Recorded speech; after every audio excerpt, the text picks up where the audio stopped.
আজি শিকোঁ আহক ব্লাউজৰ কাটিং।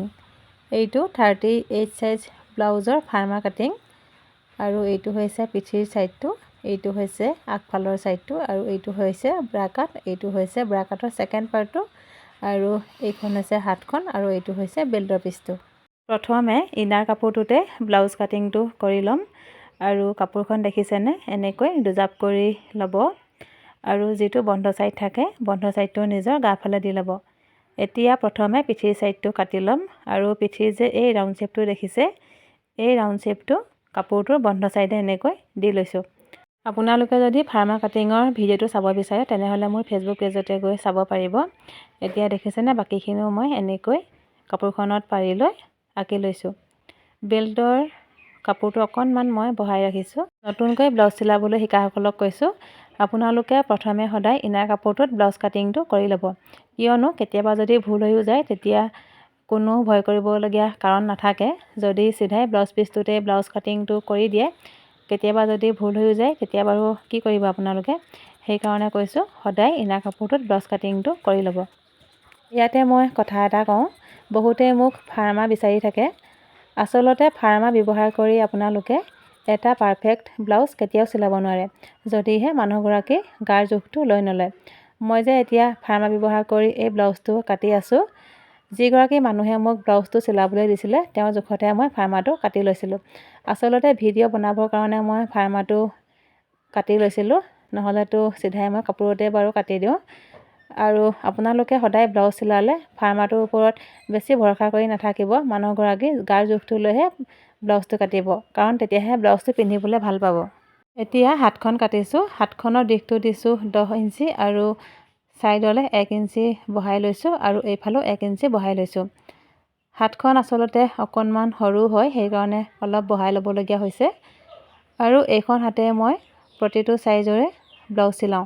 যদি 32 ছাইজৰ চিলাবলগীয়া হয় তেনেহ'লে অকণমান মই আধা ইঞ্চিমান কমাই লৈ হাতখন কাটোঁ আৰু যদি 38 বা 42 ছাইজৰ কাটিবলগীয়া হয় তেনেহ'লে মই 1 ইঞ্চি বা 1.5 ইঞ্চি বহাই এনেকৈ কাটি লওঁ। এইখন হাতখন কাটি ল'লোঁ। এতিয়া এইখন হাতো এনেকৈয়ে মই কাটি লৈছোঁ। কাটি হৈ গ'ল আৰু এইটো হৈছে পিঠিৰ ছাইডটো।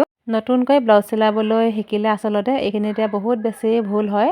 এইটো হৈছে আৰ্মহোলৰ ছাইডটো দেখিছেনে, বহুতে আৰ্মহোলৰ ছাইডটো আগফালে আনি ব্ৰা কাটটো চিলাই থৈ দিয়ে, পাছত ভুল হৈ যায়।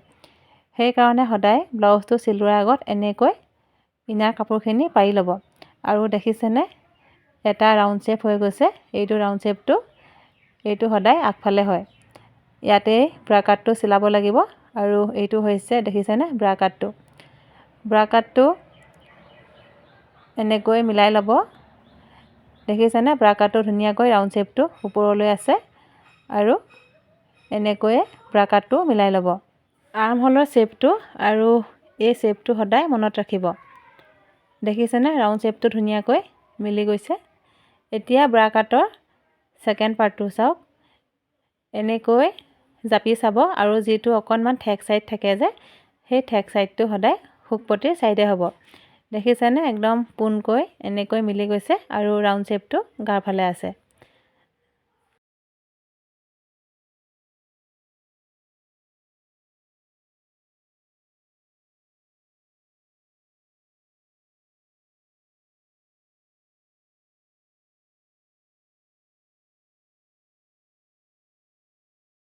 এতিয়া চাওক শুকপতিৰ ছাইডটো দেখিছেনে অকণমান যে ৰাউণ্ড শ্বেপ এটা আছে, সেই শ্বেপটো শুকপতিৰ ছাইডে হ'ব আৰু যিটো ঠেক ছাইড হয় সেই ঠেক ছাইডটো গাৰ ফালে হ'ব।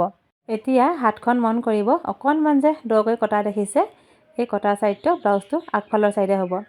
এতিয়া ব্লাউজটোৰ চিধা ছাইডবিলাকত এনেকৈ চিন এটা দি লৈছোঁ যাতে ব্লাউজটো পিচটো কাটোতে কোনো ধৰণৰ খেলি মেলি নহয়। আপোনালোকেও এবাৰ এনেকৈ ব্লাউজ কাটিংটো কৰি ব্লাউজ এটা চিলাই চাবচোন, চাব কোনো ভুল নহয় আৰু ধুনীয়াকৈ চিলাব পাৰিব। যদি ভিডিঅ'টো চাই ভাল পায় তেনেহ'লে মোক কমেণ্ট কৰি জনাব।